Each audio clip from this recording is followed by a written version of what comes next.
Il y a quelques jours, je me trouvais à proximité du feu de camp.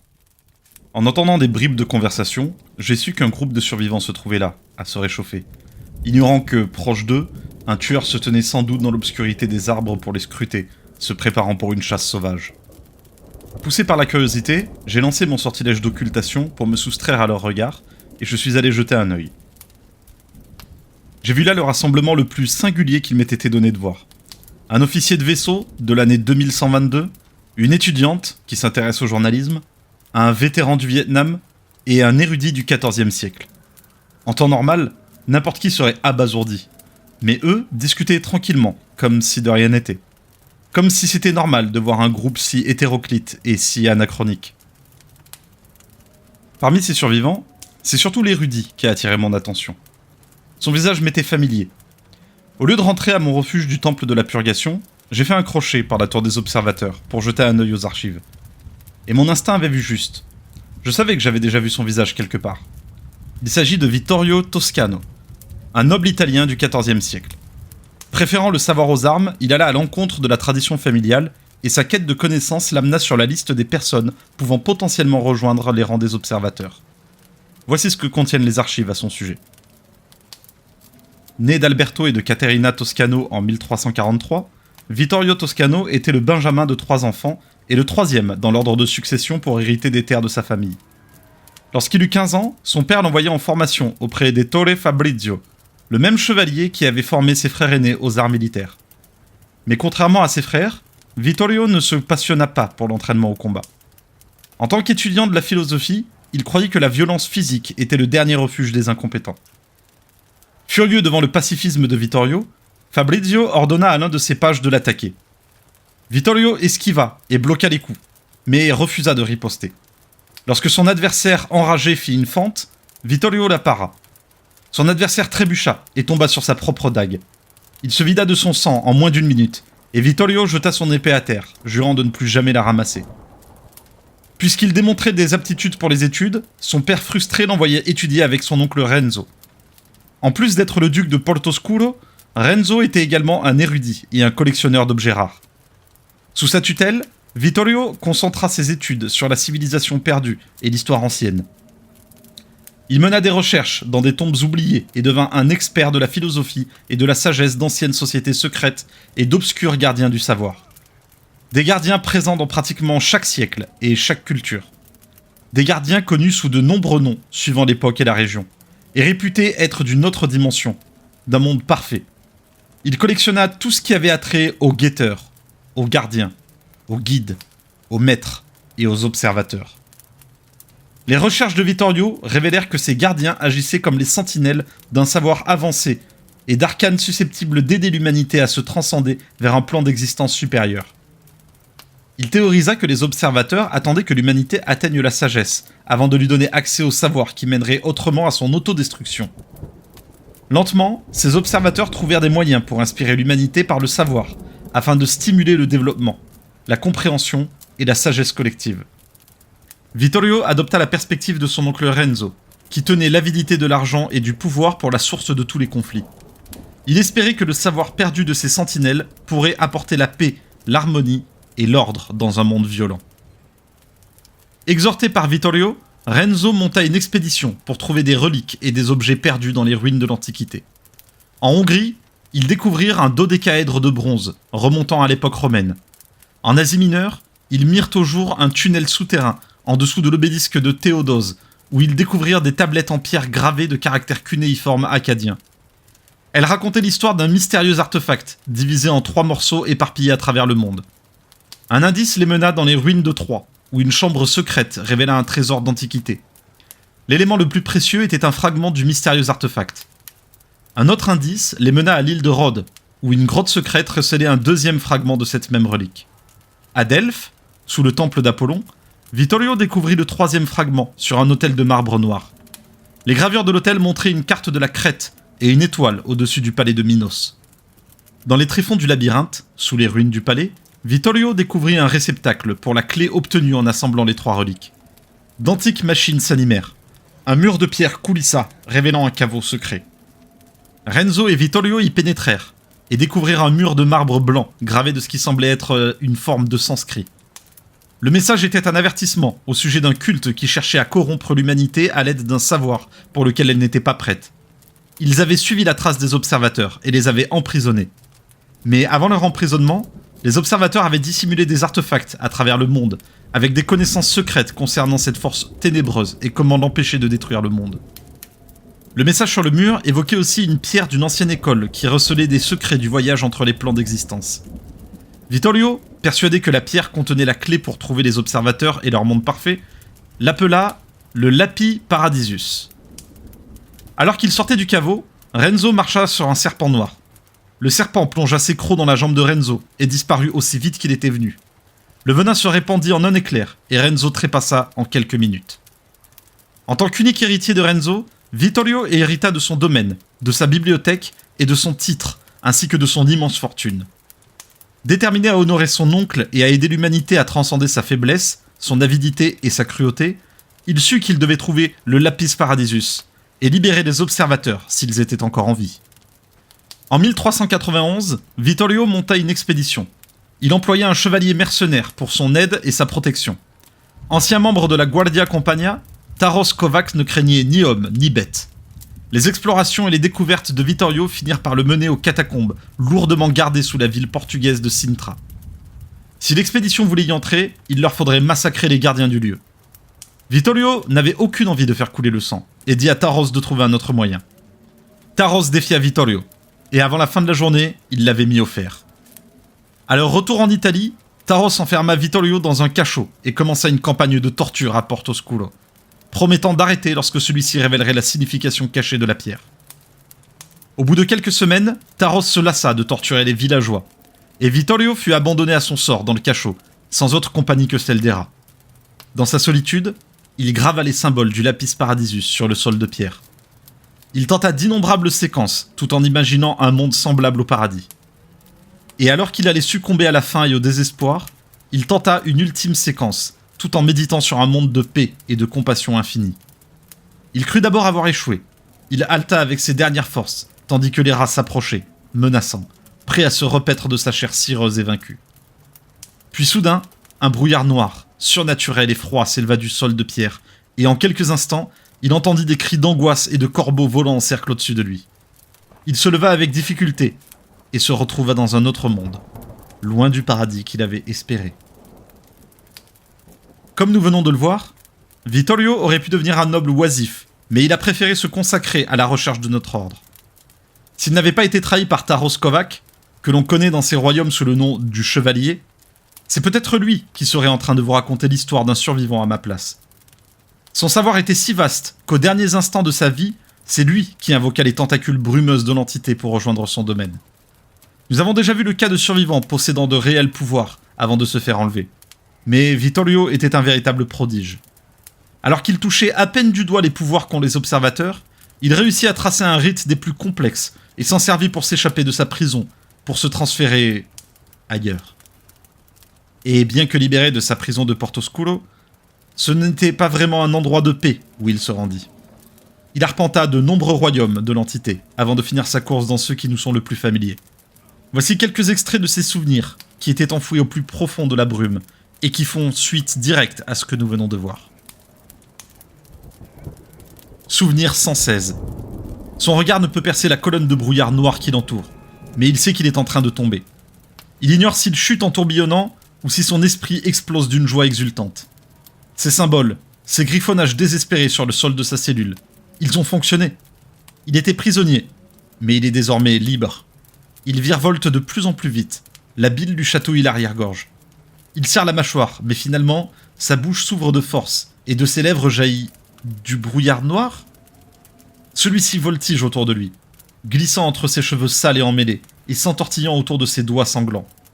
Ces ténèbres, cet immonde miracle, sont également en lui. C'est une sensation fascinante, et il ne résiste pas. Il ne désire rien de plus que de s'y abandonner. Le monde tel qu'il connaissait n'est plus, aisément oublié. Mais non, je ne me perdrai pas. Je suis Vittorio Toscano, seigneur de Portoscuro, érudit, collectionneur de savoirs oubliés. Je suis en quête des grands observateurs qui résident au-delà de l'existence. Je veux savoir tout ce qu'ils savent. La chute libre s'arrête, et ses pieds trouvent la terre ferme. Les dernières volutes de brouillard s'exaltent de sa bouche. La colonne de brouillard se dissipe et à sa place se dresse un village en ruine. Bien plus petit que son domaine en bord de mer. Ce n'est pas le paradis de ses lectures. Mais bien sûr, la poursuite du savoir n'est jamais aisée. Où que je me trouve, ce n'est que le début de mon périple. Je ne me suis pas encore perdu. Les deux mots s'attardent dans son esprit. Pas encore. Souvenir 117. La puanteur fait larmoyer les yeux de Vittorio pendant son exploration de la rue centrale. Quel genre de village était-ce donc? La rue n'est pas faite de pierre, mais de sable. Et même les bâtiments les plus notables, la taverne, la prison, la banque, sont d'humbles et de petites choses, rendues encore plus humbles et petites dans leur abandon. Le premier signe de vie que croise Vittorio se trouve dans la pension. Une masse recroquevillée, frissonnant dans l'entrée, au pied d'un escalier effondré. Excusez-moi, dites-moi, quel est cet endroit? La masse recroquevillée se redresse pour lui faire face, mais il ne voit qu'un vide. L'odeur vous laisse perplexe, je la sens aussi. Que sent-elle pour vous? Il connaît la réponse à sa question, mais n'ose la dire. Il recule et elle tombe à ses pieds, saisissant ses chevilles. Ne partez pas! Il savait que vous viendriez. Il m'a dit de vous retenir aussi longtemps que possible. Des bras émergent derrière lui et enserrent son torse, le propulsant contre le mur. Vittorio sent l'ensemble de la maison trembler. Il tombe au sol. Le bâtiment crépite de partout pendant que son attaquant se met à califourchon sur lui et extirpe quelque chose des replis de sa robe. « Je suis sans armes, je n'ai rien !» L'homme en robe n'écoute rien. Dans sa main se trouve un cauchemar mécanique, un appareil de torture d'un autre monde. Vittorio frappe l'homme, en vain. « Je suis faible, j'ai faim !» Des poutres de bois tombent du plafond. L'homme en robe arrache le pourpoint usé de Vittorio et lui enfonce le mécanisme dans la poitrine. Il hurle. Un bourdonnement contre nature emplit ses oreilles. De la poussière tombe du dessus et lui pique les yeux. Ce bâtiment est en train de s'effondrer. Je dois agir vite.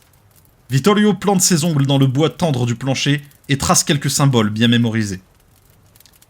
Souvenir 118. Le monde change lorsqu'il achève de tracer les symboles. L'homme en robe leva les yeux vers une poutre qui tombait et disparut aussi vite que Vittorio avait perdu de vue la femme bien plus tôt. L'agresseur. Une telle violence sans but. Dès son plus jeune âge, Vittorio considérait la violence comme une forme de folie. Un symptôme d'une espèce de maladie que la plupart ne pouvaient surmonter. Même son chevalier le plus sûr, le Hongrois, ne pouvait résister à l'attrait de la violence. Ce n'est que lorsque son esprit cesse de divaguer qu'il entend le bruissement des feuilles voltigeant dans le vent. Une obscure clarté solaire traverse la canopée surplombante. Une forêt. Vittorio se redresse et la douleur se répand dans son torse. Son torse! Sa blessure! L'homme en robe avec son instrument de douleur. Il a dû m'injecter une espèce de poison. Il ouvre son pourpoint déchiré et regarde les marques sur sa poitrine. Rien ne l'a transpercé, ni ne lui a été inoculé d'ailleurs. L'homme en robe avait dessiné sur lui. Vittorio se souvient de lectures à propos des Celtes, de leur méthode de création d'art permanent sur leur corps. Il se souvient d'un mot qu'il n'avait jamais entendu auparavant. Un mot d'une époque au-delà de la sienne. Tatouage. Mais pourquoi son assaillant ferait-il ça? Il regarde les marques. Elles sont incomplètes. La pension s'était écroulée et Vittorio s'était échappé, interrompant le travail. Peut-être ces marques ont-elles des pouvoirs similaires à mes symboles. Il les reproduit dans la terre du sol forestier et attend. La douce brise caresse les feuilles denses. Aucune autre réaction. Sa concentration s'égare. Vittorio n'a pas mangé depuis des jours, et son corps souffre de la faim. Je pouvais à peine affronter l'homme en robe. Toute menace plus grande signifierait ma faim. Il fouille et se force à manger une poignée de feuilles et de baies. Elle lui brûle la gorge, mais il sent ses forces lui revenir. Cela ne durera pas. Il m'en faut plus. Peut-être qu'un copieux repas l'attend dans un autre royaume. Il s'arrête avant de pouvoir tracer les symboles dans la poussière. À travers les arbres, des voix hurlent. Vittorio court en direction du bruit. Il sait qu'il ne devrait pas, mais ces hurlements semblent différents. Ils évoquent la maison. Souvenir 119. Les hurlements vrillent les oreilles de Vittorio, jusque dans son esprit, tandis qu'il court à travers la forêt. Je connais ces voix. Il manque de tomber dans une fosse de ronces aux épines vives, tant son désespoir est profond. Il étudie la fosse et s'émerveille de sa profondeur l'espace d'un instant, avant que les hurlements ne l'appellent de nouveau. Vittorio connaît ces voix. Il connaît ces hurlements. Les hurlements de son peuple, tandis que Kovacs faisait fondre la terreur et le désespoir sur son domaine. Pendant des jours, Vittorio n'avait rien entendu d'autre depuis sa cellule froide et obscure. Rien d'autre que des hurlements, pendant que les gens qu'il avait juré de protéger se faisaient massacrer les uns après les autres. Une clairière. Il passe et les hurlements s'attardent dans son dos. Il retourne dans la clairière et baisse les yeux. Quelle est cette illusion à mes pieds? Un oisillon. Peut-être tombé d'un nid? L'oiseau ouvre son bec et les hurlements de Portosculo en jaillissent. Vittorio s'agenouille près de la misérable créature. Il cligne des yeux et l'oiseau se trouve dans ses mains. Il l'étudie. Si petit, si chétif. Son estomac l'appelle. Il y a de la viande sur cette créature. Son estomac hurle encore, plus fort. Arrête, arrête de hurler. Son cou doit être si délicat. Un pincement de tes doigts et les hurlements cesseront. Et tu pourras manger. Ses mains tremblent. Elles se referment sur l'oiseau. Il ouvre les yeux pour la première fois. De grands yeux humides, pleins de vie et de tristesse. Il s'arrête. Ce serait si facile de céder à la folie. Une petite faim et j'étais prêt à tuer un oiseau sans défense. Non, je ne me perdrai pas. Vittorio relâche sa prise, et l'oiseau plonge son bec dans sa pomme. Il tente de se défaire de la créature, mais celle-ci pend de sa main, déchiquetant la peau et buvant son sang. Une ignoble sangsue qui grossit à chaque gorgée. Enfin, il attrape la chose et la jette dans la forêt. La bête, devenue instantanément adulte, revient dans un tourbillon de brouillard rouge et noir. Un mastodonte en pleine charge, dont les ailes tranchent les arbres et le bec dégouline de sang. Il n'y a nulle part où se cacher. Les broussailles sont trop épaisses pour s'y déplacer. Mais la bête se meut à grande foulée sans effort. Vittorio court le long du chemin. Un tremblement de ses jambes et il trébuche. Persévère. Un plan se forme dans son esprit. Je peux sentir le souffle de cette chose sur moi. La bête lui pince le dos. Le bruit de l'étoffe qui se déchire. La douleur sourde du sang qui afflue. Il prend un virage, quelques instants avant la bête, et voit son plan se dérouler devant lui. La vie et la mort se condensent en un seul moment. Une action rendue plus rapide que la vitesse de la pensée. Il évite la fosse de ronces aiguë, mais la bête, trop imposante de par sa taille et son poids, ne peut s'arrêter et tombe dedans. Le son d'un os qui craque, un hurlement surnaturel. Et Vittorio se souvient de son cher cheval, Domenico. Vittorio regarde la créature se tordre dans la fosse, griffant les rebords, mais incapable de trouver une prise. Il s'assied, mange quelques feuilles de plus et regarde la bête droit dans ses grands yeux furieux sans cligner. La quête des observateurs se poursuit. Lorsqu'il est prêt, Vittorio saisit un bâton, trace des symboles dans la terre à ses pieds et laisse derrière lui la bête. Souvenir 120. Vittorio examine les environs de ce nouveau royaume et il pleure. Ça ne ressemble à aucun garde-manger qu'il a connu, mais il l'identifie comme tel malgré tout. Des fruits et des légumes, flétris et ratatinés. De la viande séchée, suspendue au plafond. Des mottes de beurre à l'odeur forte surmontant une glacière vide. Des meules de fromage empilées sur des étagères. Et de l'eau goûtant d'un robinet rouillé. Il ignore les denrées pourrissantes et se concentre sur la viande et le fromage chenu. Les symboles capricieux m'ont témoigné un minimum de bonté cette fois. Vittorio se rappelle avoir vu des chiens sauvages déchiquetant la carcasse d'une biche quand il était petit. La seule pensée qui se forme dans son esprit, tandis qu'il mange et qu'il boit dans une furie aveugle. Lorsqu'il revient à lui, il éprouve enfin la douleur des blessures encaissées. L'oiseau bestial lui a infligé une sale blessure dans la main et lui a déchiré le dos avec son bec. Il lave ses mains pleines de rouge sombre au robinet, reconnaissant que l'eau soit limpide. Son pourpoint pend en lambeaux, désormais tout juste bon à servir de chiffon pour s'essuyer le dos.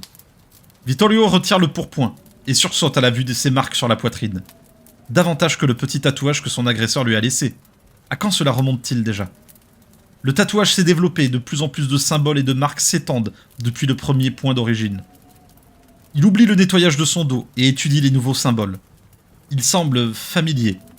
Et il faut un peu de temps à Vittorio pour se rappeler une page de runes pendant ses études. Il reconnaît certaines de ces runes, s'étendant de sa poitrine vers son épaule. Le tatouage est-il encore en train de se développer ?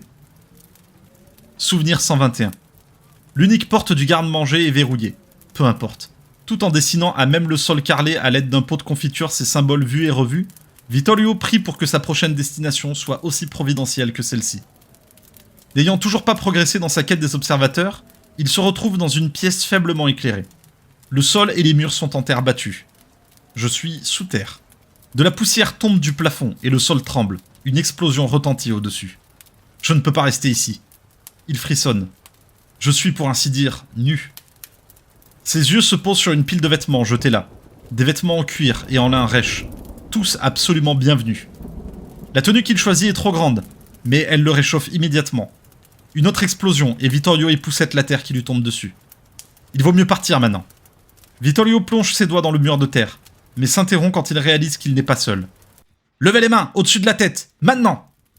La voix est rugueuse et émet des clics comme si l'interlocuteur avait quelque chose de coincé dans la gorge.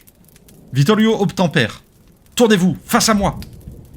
Il s'exécute et se retrouve devant un soldat couvert de plumes rouges et noires, doté d'un bec prononcé et d'yeux d'or flamboyants. Dans la main de cette chose se trouve une arme dépassant l'entendement de Vittorio. « Qu'êtes-vous » Vittorio connaît la réponse. L'oiseau monstrueux qu'il a laissé dans ce fossé forestier hurlant de douleur. Ce soldat ressemble à l'engeance de quelque alliance impie entre cette bête et quelque chose à la limite de l'humanité. Le soldat est bientôt flanqué d'autres représentants de son espèce, et il mène Vittorio au bout d'un étroit couloir. Il le pousse dans le dos, tout en lui faisant monter un escalier jusqu'à une porte ouverte dans le plafond. Une porte vers la surface. Vittorio tressaillit devant les explosions émaillant le paysage à la surface. La bataille fait rage au loin, et autour de lui, des bêtes en uniforme regroupent d'autres humains dans des cages et des chariots. Des prisonniers de guerre. Je m'évade d'une prison et je me retrouve à nouveau prisonnier. Un cri perçant familier retentit dans l'air, et les soldats bestiaux cessent leur pillage. Ils s'agenouillent et lèvent les yeux vers le monstrueux mastodonte ailé au resplendissant plumage rouge et noir, sa patte guérie mais tordue qui s'élève au-dessus de leur tête. Souvenir 122. Ses mains sont liées dans son dos. Les bouts de ses doigts sont à peine capables de se toucher. Le poteau épais érafle son dos tandis qu'il se débat. Et Vittorio sent la vieille blessure, qui remonte à déjà si longtemps qu'il ne s'en souvient plus, se rouvrir. La créature titanesque avait jadis planté son bec dans son dos. Maintenant, elle veut mettre un terme à la chasse.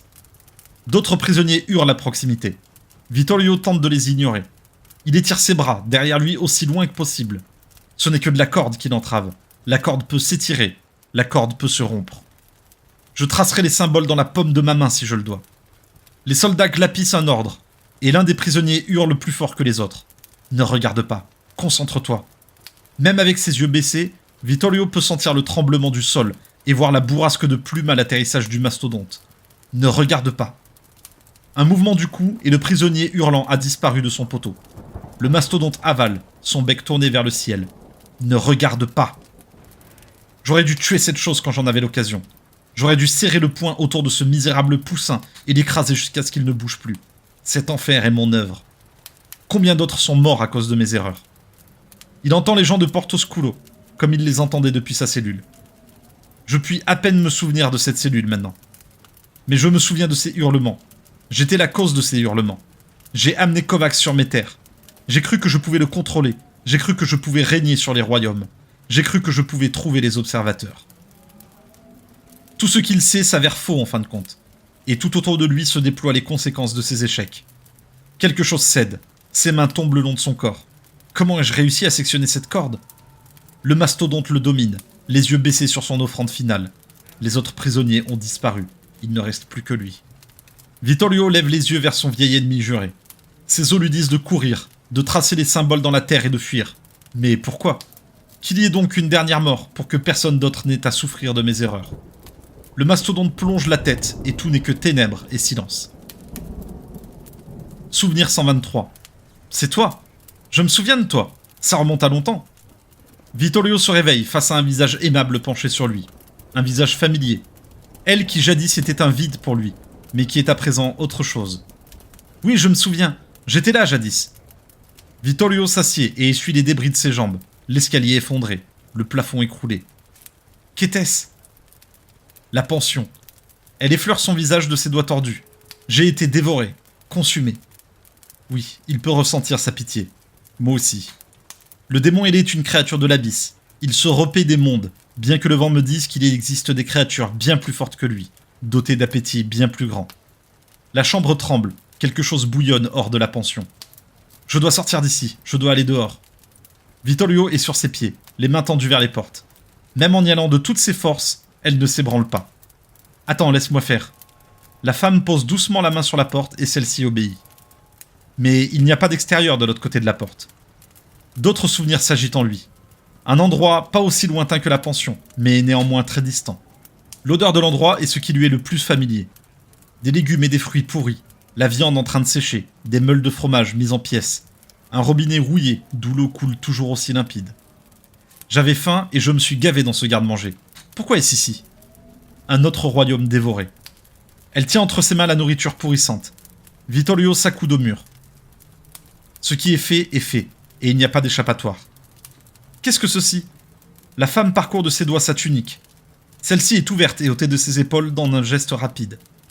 Ses mains touchent sa poitrine, ses bras, les marques. Vittorio regarde son propre corps et réalise l'étendue actuelle des tatouages. Il traverse son torse, court le long de son bras. La femme marche autour de lui, parcourant son dos et ses mains. Sont-ils là aussi? L'homme en robe, il a planté la graine dans ton corps. Quel temps a-t-il fallu pour qu'elle grandisse? Vittorio se rhabille. Mon agresseur, est-il là? Non, il m'a laissé peu après toi. Il a laissé un message. Peut-être qu'il savait que tu reviendrais pour ça quand le temps serait venu. Elle lui tend un rouleau de papyrus. Aucune salutation ne marque la page. Aucun message qu'il peut déchiffrer. Rien que d'autres symboles. Ce fou n'avait même pas terminé d'écrire. Vittorio avait vu assez de ces symboles pour savoir que ceux qui figuraient sur la page étaient incomplets. Incomplets. Le mot éveille un souvenir. Le tatouage que l'agresseur avait laissé sur lui. La graine dans sa poitrine.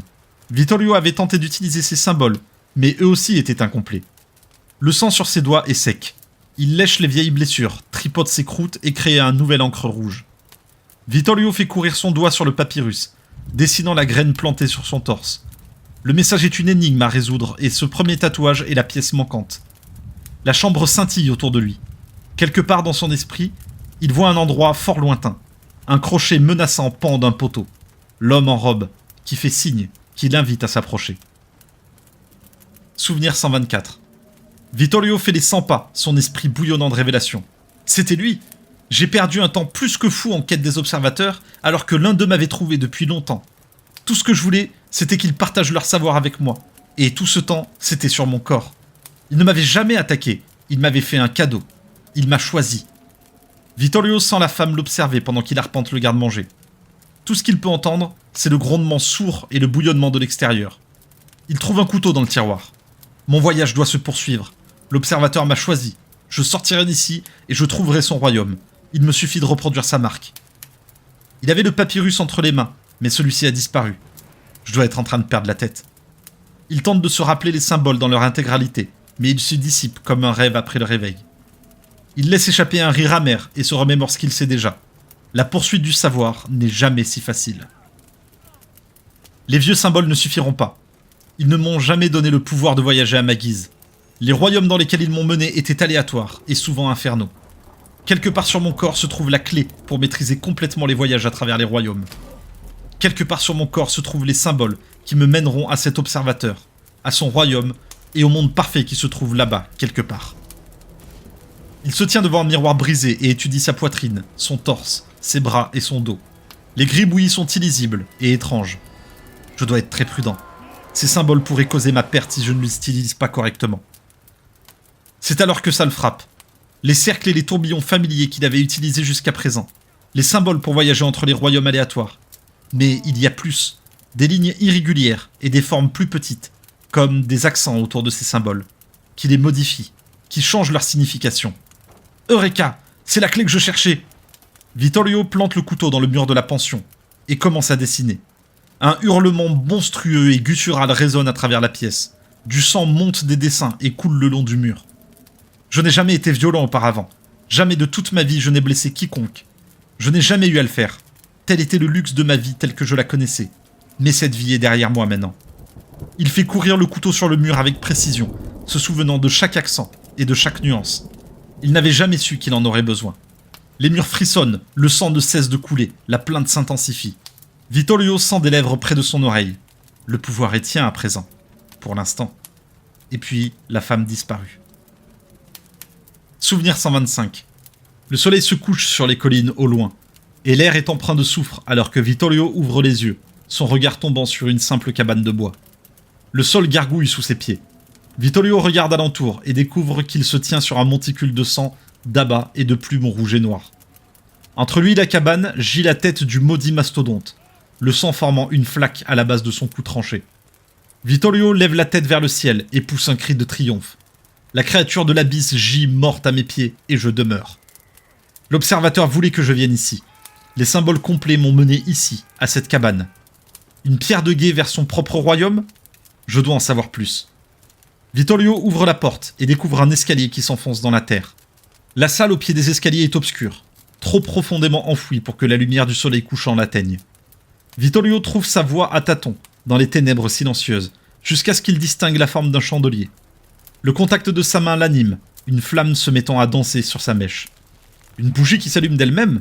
Ingénieux. Sous des couches de poussière et de toile d'araignée, Vittorio reconnaît des machines d'acier, des boîtes à secrets en bois et des flacons de fluide exotique. Il fouille la pièce en quête d'autres bougies allumées, jusqu'à ce que tout soit illuminé. L'atelier, exactement tel que décrit dans mes recherches. Des siècles de connaissances surnaturelles contenues dans ces étagères ornées. L'observateur m'a choisi, et c'est à partir d'ici que je vais le suivre vers son royaume. Un livre sur le bureau attire son regard. Les symboles sur la couverture. Les symboles sur sa poitrine. Ils ne sont pas identiques, mais ils sont si proches. Vittorio essuie la poussière du livre et la texture des pages le surprend. Du cuir vieux, robuste. Chaque page, chacune d'entre elles couverte de symboles tatoués. Il lâche le livre et recule. Non, pas des pages, de la peau. De la peau humaine reliée en un livre. De la peau tatouée comme la sienne. Vittorio se tient seul dans l'atelier et sent l'immensité des royaumes se refermer sur lui. Des souvenirs particulièrement intéressants. Et parmi les souvenirs les plus anciens qui se cachent dans la brume. Il nous montre de nombreuses choses auxquelles on ne pense pas forcément. Déjà, lorsque l'on parle des royaumes de l'entité, on pense immédiatement aux endroits les plus connus où se déroulent la plupart des épreuves. La ferme Coldwin, la propriété Macmillan, le domaine Yamaoka. Mais on oublie vite que les royaumes sont une version distordue et corrompue du multivers. Il en existe une infinité, ce qui démontre que l'entité est toute puissante. De plus, le temps ne s'écoule pas de façon linéaire. Il est lui aussi tordu. Nous avons vu Vittorio se faire blesser, et l'instant d'après, sa blessure était vieille et cicatrisée. Lui-même semblait perdre toute notion de la manière dont le temps devrait s'écouler. En quelques sauts, il est passé du présent au futur, et du futur au passé. Il est passé par des endroits où les formes de vie ne ressemblent à rien de ce que l'on connaît. De grotesques oiseaux humanoïdes au service d'un dieu dévoreur de mondes. On a vu que le pouvoir principal des observateurs, et ça j'aurais pu vous le dire depuis longtemps, leur vient de leurs symboles ésotériques. Moi-même je porte des tatouages, semblables à ceux de Vittorio. Mais contrairement aux siens, ceux que je possède sont terminés, aboutis et complets. Ils me donnent libre accès à toute l'étendue des pouvoirs des observateurs. Peut-être qu'avec le temps, les siens finiront aussi par se développer, comme ils ont commencé à le faire. Et qu'à ce moment, il sortira du statut de survivant pour venir me rejoindre dans les rangs des observateurs. Je voulais mettre en lumière un dernier détail. Quand le duc de Portoscuro a enfoncé son couteau dans les murs du garde-manger, voulant tracer les symboles pour sauter dans un nouveau royaume, le mur s'est mis à saigner, et un hurlement de douleur semblait s'échapper de la pièce elle-même. J'avais déjà émis la théorie que dans les royaumes, toute chose et tout lieu sont formés à partir de la brume solidifiée, modelée à la guise de l'entité. Mais que cette même brume était une extension même de l'entité. Les objets sont l'entité, les murs sont l'entité, la nourriture est l'entité, le sol est l'entité. L'entité qui change et tord son corps pour lui donner la forme pervertie que l'on connaît. C'est à la fois fascinant et écœurant. Il est temps pour moi de prendre congé. Les souvenirs de Vittorio étaient profondément enfouis dans la brume, et il m'a fallu déployer une énergie folle pour aller les trouver. Je vais retrouver le chemin de mon refuge, et le prochain tueur que je croiserai sera celui dont je vous narrerai la vie. Car ici, dans les royaumes, chaque histoire mérite d'être racontée, tant qu'il y aura quelqu'un pour l'écouter.